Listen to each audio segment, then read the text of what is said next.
சுகர்னால brain டெவலப்மெண்ட்டும் affect ஆகும். சில பேர் இன்னும் தள்ளி வைப்பாங்க. அப்போ என்னன்னா இந்த பல்லு உள்ளே இருக்கிற பல்லு வெளில வரும். சில பேர் பாட்டில் ஃபீடிங் கீழே வைப்பாங்க. அப்போ மேலே இருக்க பல்லு உள்ளே போகும்.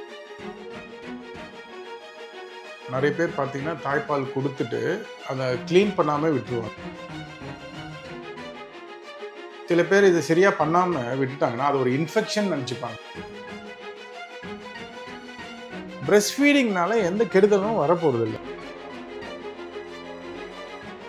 ஸோ இந்த பல்லோட அமைப்பு மாறத்துக்கு முக்கியமான காரணம், குழந்தைக்கு 1 வயசு ஆயிடுச்சு, பல்லு ஏன் வரல, பல்லு சரியில்லை, அமைப்பு சரியில்லைன்னா குழந்தை வெயிட் பண்ணட்டும், 12 வயசு ஆகட்டும்,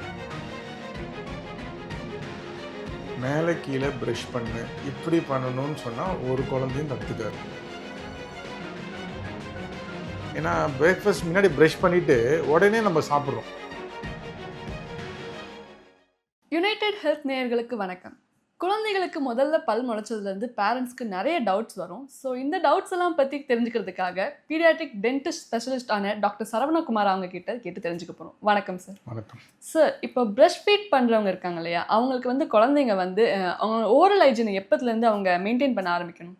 ஓரல் ஹைஜீன் மெயின்டைன் பண்ணுறதுன்றது ரொம்ப முக்கியம். நிறைய பேர் பார்த்தீங்கன்னா தாய்ப்பால் கொடுத்துட்டு அதை க்ளீன் பண்ணாமல் விட்டுருவாங்க.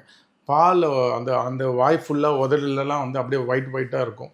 அதை க்ளீன் பண்ணால் தான் ரொம்ப முக்கியம். க்ளீன் பண்ணலைன்னா அந்த பாக்டீரியா மைக்ரோஆர்கனிசம்லாம் குழந்தையோட வாயில் வளர்ச்சி அடையிறதுக்கு நிறைய வாய்ப்புகள் உண்டு. அதனால் சுத்தம் பண்ணிடணும். ஒரு துணி எடுத்து தொடச்சி விட்டுடணும். இது சில பேர் இது சரியாக பண்ணாமல் விட்டுட்டாங்கன்னா அது ஒரு இன்ஃபெக்ஷன் நினச்சிப்பாங்க. இன்ஃபெக்ஷன் நினச்சி அதுக்கு உண்டான ஆயில்மெண்ட்டு, ட்ராப்ஸ் எல்லாம் கேண்டிடியாசிஸ், ஓரல் த்ரஷ்ன்னு சொல்லுவோம், அதெல்லாம் போட ஆரம்பிச்சிடுவாங்க. ஸோ இதெல்லாம் தவிர்க்கிறதுக்கு நீங்கள் குழந்தையோட வாயை சுத்தமாக வச்சுக்கிறது ரொம்ப முக்கியம். இது இல்லாமல் குழந்தையோட வாயை உள்ள எதனா பிரச்சனை இருக்கான்றது அம்மா செல்ஃப் டயக்னோசிஸ் இல்லைன்னா வீட்லேயே பார்க்கலாம். சப்போஸ் ஒரு குழந்தை அழுகுறாங்க அப்படின்னு நாக்கு சரியாக வெளில வரல, நாக்கு கொஞ்சம் கீழே இருக்குது சார் அப்படின்னு இருந்தாலும் ஒரு குழந்தைகள் பல் மருத்துவரை போய் பார்க்குறது நல்லது. ஓகே டாக்டர், இப்போ நீங்கள் சொன்னீங்களே குழந்தைகள் பல் மருத்துவர். ஸோ இப்போ நிறைய குழந்தைங்களுக்கு டூத் டிகே வருது. இப்போ கேவிட்டியெல்லாம் குழந்தைங்களுக்கு ரொம்ப சின்ன வயசுல இருந்தது. சுகர்னு ஒரு ரீசன் இருந்தாலும் அதையும் தாண்டி வேற என்ன ரீசனுக்காக குழந்தைங்களுக்கு இது வருதுன்னு நினைக்கிறீங்க டாக்டர்? சுகர் தான் ஆர்ச்சி கிரிமினல் அப்படின்றது world wide it's very important. சுகர்னால சொத்தை வருது, எல்லாருக்கும் இப்போது தெரிய ஆரம்பிச்சு, எல்லாருமே ஹெல்த் கான்ஷியஸ் ஆகிட்டோம். சுகர்னால பிரெயின் டெவலப்மெண்ட்டும் அஃபெக்ட் ஆகுது. அதனால் வேர்ல்டு ஹெல்த் ஆர்கனைசேஷன் என்ன சொல்கிறாங்கன்னா, குழந்தை பிறந்து முதல் 2 வருஷத்துக்கு சுகர் கொடுக்கவே கூடாது.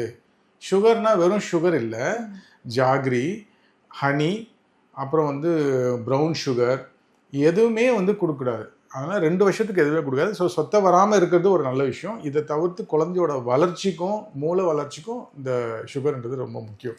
சுகரை தவிர்த்து நீங்கள் வேறு என்ன பிரச்சனை இருக்குது அப்படின்னு பார்த்தீங்கன்னா, பல்லு சொத்தை இது ஒரு ஃபேக்டர் மட்டும் கிடையாது, சுகர் மட்டும் கிடையாது, இது மல்டி ஃபேக்டோரியல்.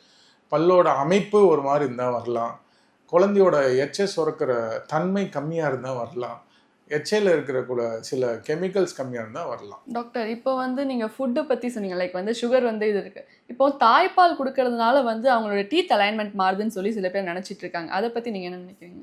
ஓகே, நிறைய பேர் பேரண்ட்ஸ் நீங்கள் சொன்ன மாதிரி நாங்கள்லாம் பிரெஸ்ட் ஃபீடிங் ஃப்ரெண்ட்லி கிளினிக்னு சொல்லுவோம். அப்படின்னா என்னென்னா, பிரெஸ்ட் ஃபீடிங்னால எந்த கெடுதலும் வரப்போகிறதில்ல. அது ஏன் அப்படி இந்த பல்லு வளர்ச்சி கொஞ்சம் கிராஸாக வர சான்சஸ் இருக்குது அப்படின்னு சொல்லுவாங்கன்னா, இந்த பாட்டில் ஃபீடிங்னால தான் ரொம்ப முக்கியம். ஓகேங்களா? பாட்டில் ஃபீடிங், அப்புறம் நீங்கள் இந்த பாசிஃபையர் சொல்கிறோம்ல, இதனால தான் பல்லோட அமைப்பு மேலும் கீழுமா மாற்றி வரலாம். பிரெஸ்ட் ஃபீடிங்னால கண்டிப்பாக வராது. சில பேர் 1 வருஷம் 6 மாதன்றது எக்ஸ்க்ளூசிவ் பிரெஸ்ட் ஃபீடிங், வெறும் தாய்ப்பால் மட்டும் தான் கொடுக்கணும். சில பேர் 6 மாதத்துக்கு அப்புறம் 1 வருஷம் 2 வருஷம் கொடுப்பாங்க. அது சில பேர் தெரியாமல், ஒரு பல் மருத்துவர்கள் முடிஞ்ச அளவுக்கு எல்லாருக்கும் தெரியும், சில பேர் தெரியாமல் தாய்ப்பால் கொடுக்கறதுனால இந்த பல்லோட அமைப்பு சரியில்லைன்னு சொல்லுவாங்க. அது உண்மைத்தன்மை இல்லை.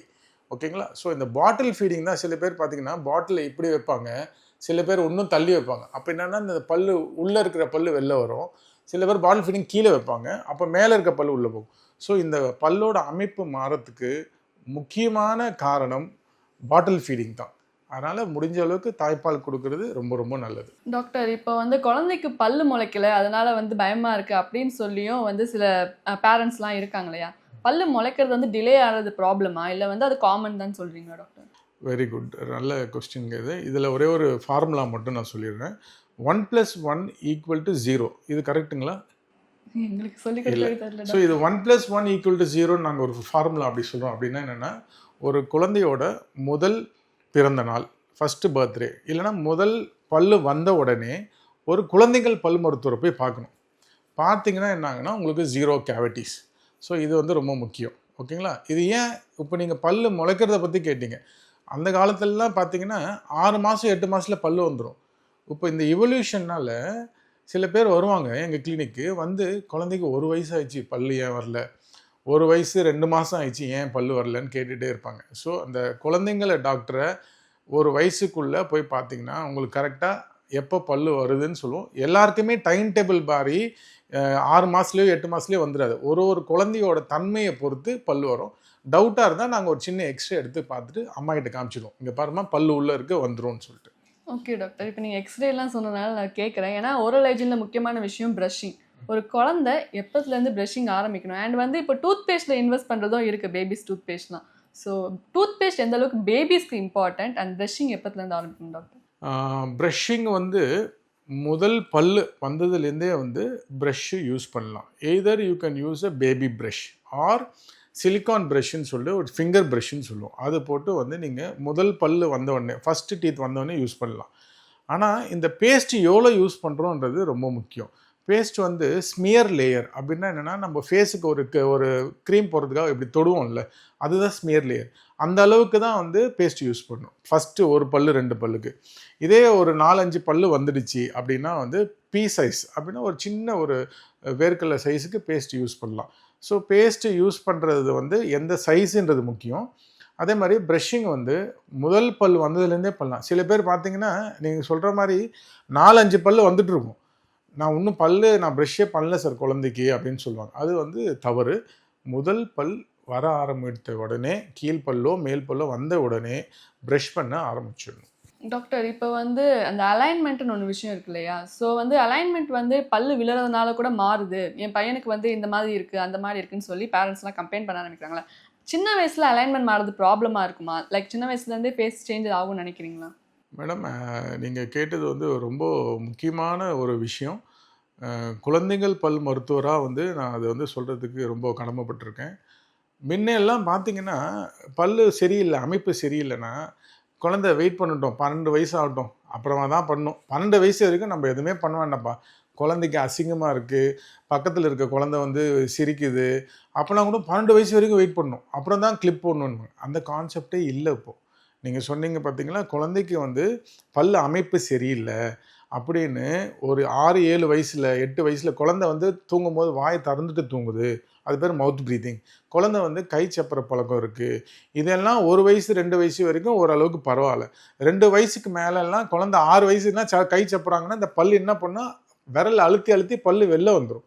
ஸோ அப்போ நம்ம 12 வயசு வரைக்கும் வெயிட் பண்ணணுமா? என்ன கிடையாது. நீங்கள் சொன்ன லேட்டஸ்ட் டெக்னாலஜி எல்லாம் வந்துச்சு. இப்போது அலைனர்ஸ்ன்னு வந்துச்சு, நம்ம நிறைய இது பார்ப்பீங்க, கிளியர் அலைனர்ஸ், அது மாதிரி தான் அது வந்து குழந்தைங்களுக்கும் யூஸ் பண்ணலாம். 6-7 வயசு 8 வயசு 10 வயசு குழந்தைங்களுக்கும் யூஸ் பண்ணலாம். ஸோ இது வந்து ரொம்ப ரொம்ப ஒரு முக்கியமான ஒரு இன்ஃபர்மேஷன் உங்களோட வியூவர்ஸ்க்கு.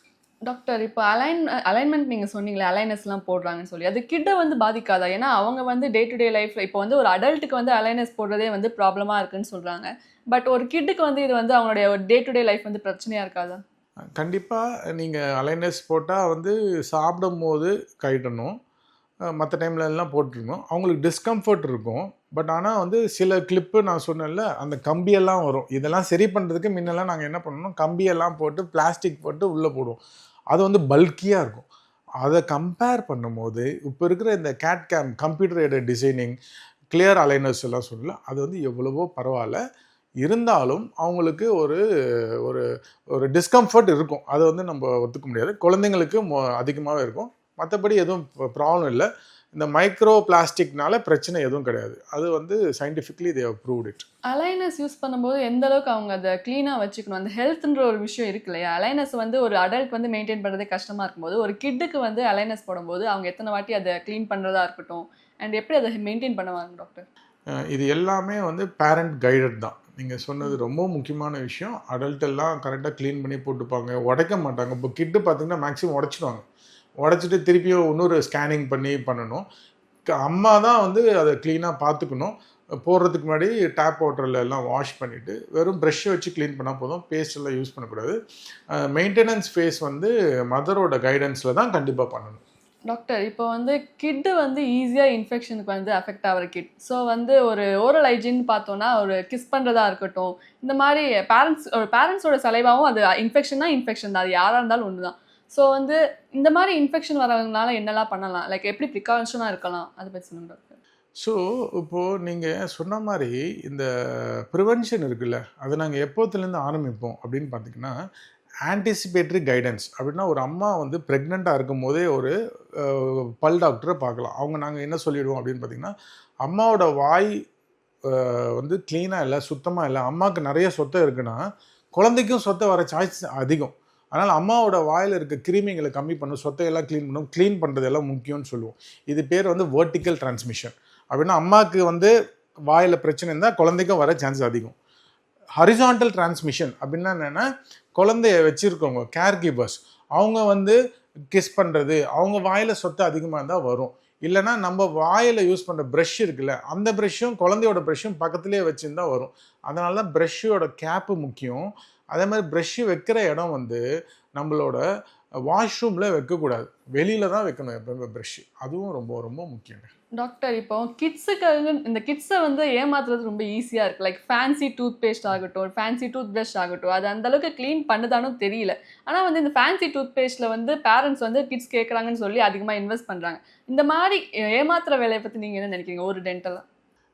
அந்த மாதிரி ஒரு மார்க்கெட்டிங் பண்ணி இந்த இப்போ இருக்கிற பேபிஸ் இப்போ இது இல்லாமல் தாண்டி ஆப் எல்லாம் வந்துச்சு. அப்ளிகேஷன்ஸ் போட்டு ப்ரஷிங் பண்ணணும், இந்த டைமுக்கு இந்த சவுண்டு வரும். இதெல்லாம் ஏன் அப்படின்னு பார்த்தீங்கன்னா, பேசிக்கலி நாங்கள் எல்லாருக்கிட்டையும் சொல்கிறது என்னென்னா, parent should spend more time.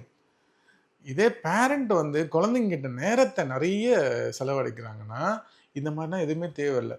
ரொம்ப ஃபேன்சி நீங்கள் சொன்ன மாதிரி தேவையில்லை. பட் ஆனால் இப்போது அந்த தேவைக்கான காரணம் என்னென்னா, பேரண்ட்ஸ் டைம் ஸ்பெண்ட் பண்ணுறது ரொம்ப வந்து கம்மி. இது இல்லாமல் பேரண்ட்ஸ் டைம் ரொம்ப ஸ்பெண்ட் பண்ணணும். ஏன்னு கேட்டிங்கன்னா, இமோஷ்னலி, மென்டலி, ஃபிசிக்கலி, பிஹேவியரலி குழந்தையோட வளர்ச்சி ரொம்ப நல்லாயிருக்கும். ஸோ வந்து பேரண்ட்ஸ் டைம் ஸ்பெண்ட் பண்ணுறது ரொம்ப முக்கியம். டாக்டர், பேரண்ட்ஸ் டைம் சொல்லும்போது எனக்கு இது கொஸ்டின் தோணுது. என்னென்னா, வெளில வந்து கிட்ஸ் போகிறாங்க இல்லையா, ஸோ வந்து அந்த வாய் துர்நாற்றம் வரக்கூடாது அப்படின்னு சொல்லி ப்ரஷ் பண்ண வைக்கிறாங்க. அதுவும் இல்லாமல் இப்போ வந்து ஸ்ப்ரே யூஸ் பண்ண ஆரம்பிச்சிருக்காங்க குழந்தைங்களுக்குமே. அதை பற்றி நீங்கள் எப்படி பார்க்குறீங்க? குழந்தைங்க யூஸ் பண்ணலாமா? குழந்தைங்களுக்கு வந்து நார்மலாக வந்து நாங்கள் ஜென்ரலாக ஒரு அட்வைஸ் கொடுப்போம். என்னன்னு கேட்டிங்கன்னா, எது சாப்பிட்டாலும் வாய் கொப்பளிச்சிடுங்க. Okay, gargle your mouth after anything whatever you eat. அதுதான் வந்து ஃபஸ்ட்டு, ஸ்கூலில் இருந்தாலும் சரி எதுவாக இருந்தாலும். ஸோ இந்த பேட் ஸ்மெல்லு வரதுக்கு காரணம் ஒன்று வாயில் சொத்தை எதனா இருந்தால் வரலாம், கம் இன்ஃபெக்ஷன் இருந்தால் வரலாம், இல்லை வயிற்றில் வந்து பூச்சி இருந்தால் வரலாம். ஸோ நீங்கள் சொல்கிற மாதிரி ப்ரஷ்ஷிங் வந்து உடனே பண்ணணும்னு அவசியம் இல்லை. நைட்டு பிஃபோர் ஸ்லீப் ப்ரஷ்ஷிங் தான் மேடம் முக்கியம். காலையில் ப்ரஷ் பண்ணுறது ஓகே. நாங்கள் மோஸ்ட்லி பிரேக்ஃபாஸ்ட்னால் சாப்பிட்டு தான் ப்ரஷ் பண்ண சொல்லுவோம். ஏன்னா பிரேக்ஃபாஸ்ட் முன்னாடி ப்ரஷ் பண்ணிவிட்டு உடனே நம்ம சாப்பிட்றோம். ஸோ அதோட எஃபெக்ட் இருக்காது. ஸோ இந்த ஸ்ப்ரே எல்லாம் பார்த்தீங்கன்னா இட்ஸ் பியூர்லி கெமிக்கல். அந்த ட்ரைனஸ் ஆஃப் தி மவுத் ஆகிடும். அப்படின்னா என்னென்னா, வாயில் எச்ச சுரக்கிறது ரொம்ப முக்கியம். இந்த எச்ச சுரக்கிறது கம்மியாகிற வாய்ப்புகள் ரொம்ப அதிகம் இந்த ஸ்ப்ரேனால். அதனால் அதெல்லாம் அட்வைஸ் பண்ணுறது வேண்டாம். வாயை வந்து இப்போ டீச்சர்ஸ் எல்லாம் என்ன சொல்லணும்னா, எது சாப்பிட்டாலும் வாய் கொப்பளிச்சு துப்பிடணும். அப்போ க்ளீன் ஆகிடும் வாய். இப்போ நீங்கள் சொன்னீங்க இல்லையா, வாய் சலைவா அந்த இது கூட இன்ஃபெக்ஷன் வரும். ஸோ ஹைட்ரேஷன் எந்த அளவுக்கு இம்பார்ட்டன்ட் ஒரு கிட்டுக்கு? Hydration, water intake. Okay, hydration வந்து ரொம்ப முக்கியம் தாங்க. நீங்கள் இப்போ இருக்கிற வெதர்லாம் பார்த்தீங்கன்னா வந்து ஹைட்ரேஷன் ரொம்ப முக்கியம். ஸோ இந்த சலைவேஷன் இம்ப்ரூவ் ஆகிறதும் அந்த ஹைட்ரேஷன் அல்ல, அதுவும் ஒரு லிக்விட் தான். ஸோ ரொம்ப டீஹைட்ரேட்டடாக ஒரு குழந்தை இருக்குன்னு வச்சுங்களேன், சலைவா வந்து சரியாக வராது. சலைவா சரியாக வரலன்னா என்னென்னா, நாக்கெல்லாம் ஒட்டிக்கும். அப்போ சாப்பிட்ற பொருள் எல்லாம் க்ளீன் பண்ண முடியாது. So hydrated child is very very important. என்னன்னா ஒரு கிட் எப்படி ப்ரஷ் பண்ணணும், லைக் வந்து எந்த வே ஆஃப் ப்ரஷ் பண்ணணும், இப்படி மேலே இருந்து கீழே அந்த மாதிரி ப்ரஷிங் வந்து நிறைய சொல்லியிருக்காங்க. பட் எக்ஸாக்டாக ஒரு டென்டிஸ்டாக நீங்கள் வந்து சொல்லுங்கள், ஒரு கிட் எப்படி ப்ரஷ் பண்ணணும்? ஒரு குழந்தைக்கு வந்து நீ வந்து இந்த 45 டிகிரிஸில் ஆங்கிள் இப்படி வை, மேலே கீழே ப்ரஷ் பண்ணு, இப்படி பண்ணணும்னு சொன்னால் ஒரு குழந்தையும் கற்றுக்காது. ஒரு 2 செகண்ட் ஸ்டாண்டர்ட் குழந்தை இல்லை ஃபஸ்ட் ஸ்டாண்டர்ட் அவங்களுக்கு வந்து சர்க்கிள் பண்ணு சர்க்கிள் பண்ணு இப்படி பண்ணுன்னு சொன்னால் புரிஞ்சுப்பாங்க. நாங்கள் என்ன சொல்லலாம், சர்க்கிள் பண்ணு இந்த பெரிய சர்க்கிளை அப்படியே சின்னதாக பண்ணு, வாய் உள்ள பண்ணு, இதுதான் சர்க்கிள். ஸோ குழந்தைங்களுக்கு சொல்கிற ஒரே டெக்னிக் தான், இது பேர் ஃபோன்ஸ் டெக்னிக். வாய் உள்ள ப்ரெஷ்ஷை சர்க்கிள் பண்ணுங்க, இப்படி just do a circle movement. அது மட்டும் பண்ணாலே போதும். குழந்தைகள் வாய் ப்ரஷ் உள்ளே வச்சு சர்க்கிள் பண்ணணும். ஸோ சொல்லிட்டு இப்படி சர்க்கிள் பண்ணணும். So you keep a brush like this, just do this circle, அப்புறம் உள்ளே போட்டு சர்க்கிள், அப்புறம் இங்கே போட்டு சர்க்கிள், அவ்வளோதான் best. Okay doctor. So thank you so much. இவ்வளோ நேரம் வந்து நீங்கள் என் கூட டைம் ஸ்பெண்ட் பண்ணி இதை நான் கேட்ட கொஸ்டின்ஸ் எல்லாத்துக்கும் ஆன்சர் பண்ணதுக்கு thank you so much. Thank you madam.